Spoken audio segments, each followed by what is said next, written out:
Kejaksaan Negeri Semarang melakukan penahanan seorang pria berinisial CWW tersangka kasus dugaan tindak pidana korupsi penyalahgunaan pemberian fasilitas kredit proyek Ban Jateng. CWW merupakan Direktur PT Daya Usaha Mandiri, sebuah perusahaan kontraktor bidang pembangkit listrik. Ia mengajukan kredit ke Ban Jateng hingga bisa mencairkan dana sebesar 14 miliar rupiah pada tahun 2019. Namun, kredit tersebut mandek hingga ban plat merah itu alami kerugian mencapai 13 miliar rupiah. Kepala Kejaksaan Negeri Semarang Andie Fajar Arianto kepada Tribun di kantor Kejari, Kota Semarang, Senin, 8 Desember 2025, menerangkan, CWW mengajukan kredit ke Ban Jateng yang mana dalam pengajuan kredit terdapat proses pencairan tidak sesuai dengan nilai pengajuan. Karena itu, terdapat sejumlah tindakan manipulasi dari proses pengajuan kredit, pencairan kredit sampai penjaminan kredit. Manipulasi yang dilakukan CWW yakni pada proses pencairan memalsukan dokumen-dokumen yang digunakan diantaranya dokumen pembelian atau purchase order dan bukti pembayaran real-time gross settlement atau sistem transfer elektronik antar ban yang diketahui ternyata dokumen tersebut adalah fiktif sehingga kemudian fasilitas kredit proyek yang diberikan macet.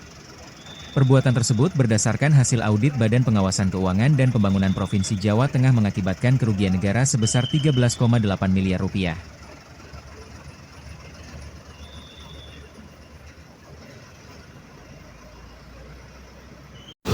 Pada hari ini, Senin, tanggal 8 Desember tahun 2025, Kejaksaan Negeri, tim penyidik Kejaksaan Negeri Kota Semarang melakukan penahanan terhadap Direktur PT Daya Usaha Mandiri dengan inisial CWW, di mana yang bersangkutan pada hari ini ditetapkan sebagai tersangka dalam perkara tindak pidana korupsi penyalahgunaan pemberian kredit proyek Ban Jateng kepada PT Daya Usaha Mandiri.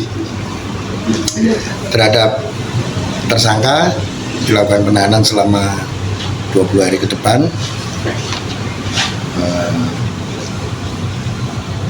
Yang nanti selanjutnya tim penyidik juga akan terus melakukan pengembangan terkait penanganan perkara proyek fiktif di Ban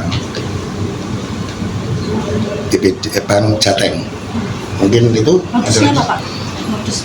modus operandinya dalam perkara ini, pemberian kredit fiktif, di mana dalam pengajuan kredit diberikan pencairan tidak sesuai dengan apa yang diajukan, sehingga ada beberapa manipulasi penanganan dalam proses pengajuan dan pencairan kredit. Kerugian kurang lebih sampai saat ini di dalam perhitungan 13 miliar.